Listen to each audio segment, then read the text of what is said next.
Assalamualaikum warahmatullahi wabarakatuh. Perkenalkan, nama saya Helna Mesani dengan NIM 64190176 dari kelas 644B25 dari Fakultas Ekonomi dan Bisnis Prodi Manajemen Universitas Bina Sarana Informatika. Di sini saya ingin menjelaskan tentang kepemimpinan. Pasti sebagian kalian belum banyak yang tahu apa itu kepemimpinan. Bagaimana sih menjadi seorang pemimpin? Bagaimana sih tujuan pemimpin itu? Sifat-sifat kepemimpinan tuh kayak gimana? Pasti kalian belum banyak yang tahu kan? Di sini saya akan menerangkan apa itu kepemimpinan. Ayo simak videonya.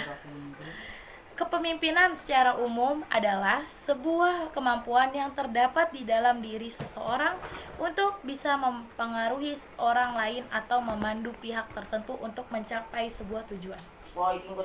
Sementara itu, definisi pemimpin dalam Kamus Besar Bahasa Indonesia adalah orang yang mampu memimpin. Jadi, seorang pemimpin wajib memiliki kemampuan untuk mempengaruhi atau memandu kelompok orang atau pihak.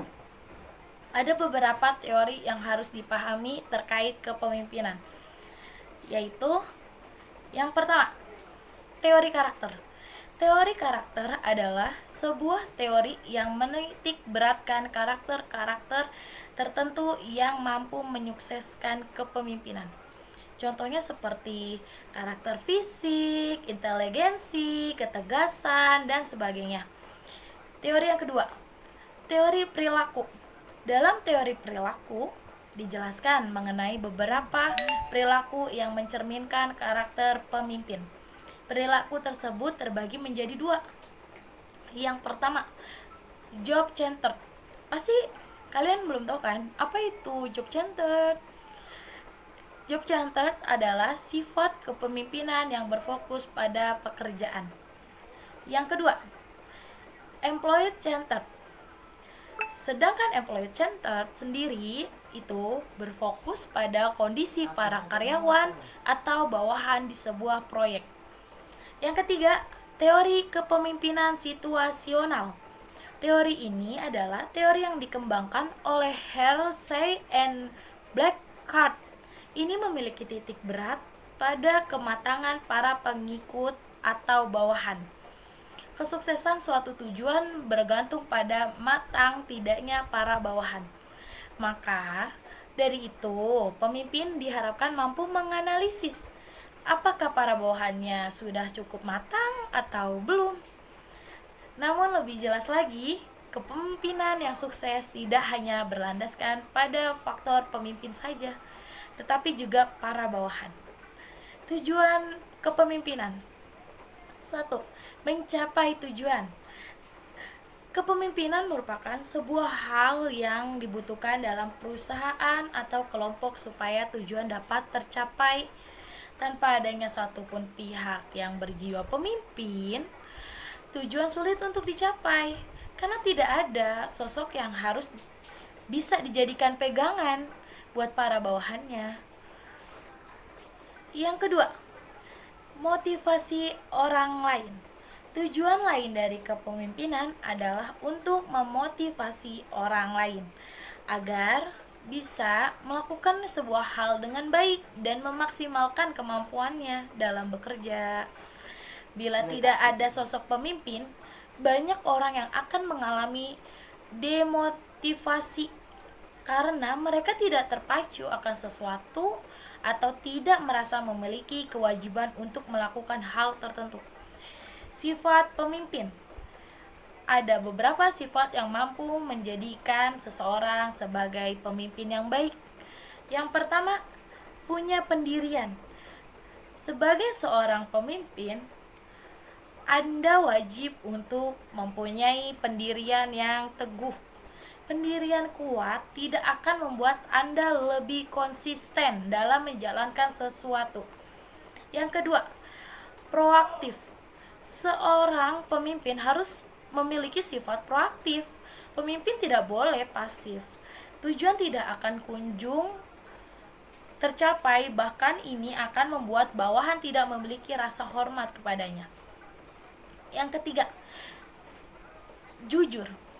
Kejujuran mutlak harus dimiliki oleh seorang pemimpin.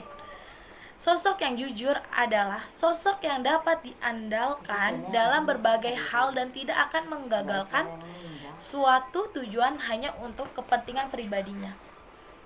Yang keempat, komunikatif.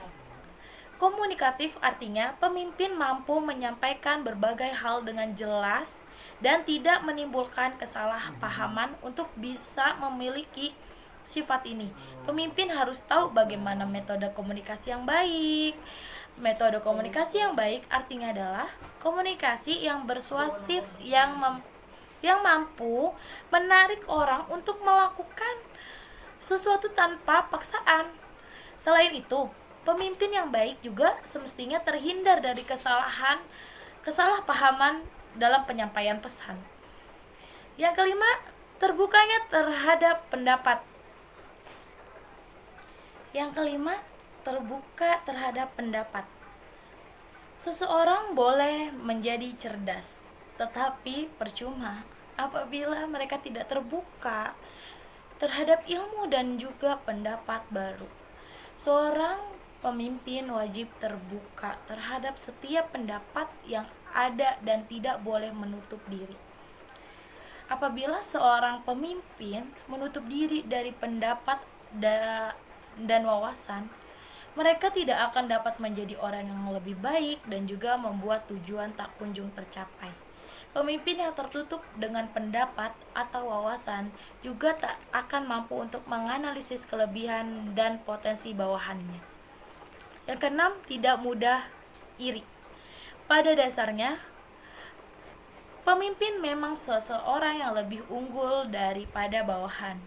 Namun, bukan berarti pemimpin iri apabila bawahannya unggul dalam suatu hal dan justru berusaha untuk terlihat lebih baik. Pemimpin yang baik harus bisa mengarahkan bawahannya, tetapi juga tetap mampu mengapresiasi bawahannya atas sesuatu yang sukses mereka lakukan. 7. Visioner. Tentu kita tahu bahwa seorang pemimpin yang baik tak mungkin bisa meramal, tetapi setidaknya mereka punya kemampuan analisis kuat dan bisa merencanakan berbagai hal serta membuat perkiraan tentang apa yang terjadi berdasarkan data-data yang ada. Kedelapan, sabar. Akan ada banyak cobaan yang didapat oleh seorang pemimpin. Kunci dari hal ini tentunya adalah kesabaran yang sangat besar. Tanpa adanya kesabaran, bagaimana mungkin pemimpin bisa menyelesaikan suatu masalah dengan kepala yang dingin? Pemimpin yang kurang sabar akan mudah menyerah bahkan sebelum ia mencapai tujuannya. Macam-macam gaya kepemimpinan. Mengingat jenis-jenis kepemimpinan ada banyak, ini berpengaruh pula kepada gaya kepemimpinan. Dalam sebuah perusahaan ataupun organisasi, berikut beberapa gaya kepemimpinan dan definisinya. Yang pertama, kepemimpinan otokratis. Kepemimpinan dengan kepemimpinan otoratis ini merupakan pemimpin yang dominan dalam berbagai tindakan dan juga keputusan yang diambil. Kekuasaan pemimpin sangat mutlak dan hampir tidak ada celah untuk para bawahan memberikan masukan. Gaya kepemimpinan ini biasa hadir dalam organisasi militer, di mana kekuasaan pemimpin amat mutlak serta adanya pemisahan tegas antara atasan dan juga bawahan. Yang kedua, kepemimpinan birokrasi. Kepemimpinan birokrasi ini biasanya diterapkan dalam kantor pemerintahan atau perusahaan besar yang sudah memiliki budaya kuat mengakar sejak lama. Gaya kepemimpinan birokrasi mengatur berbagai macam hal secara sistematis.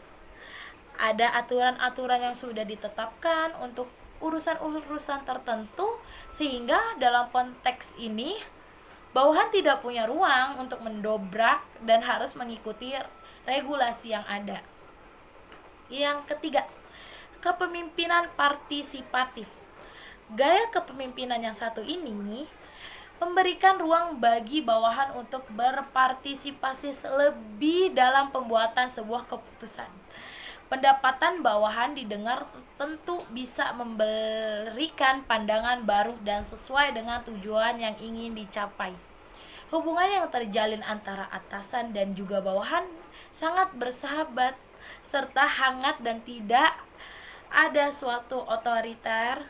Gaya kepemimpinan yang satu ini sangat cocok diterapkan di perusahaan-perusahaan rintisan atau organisasi nirlaba.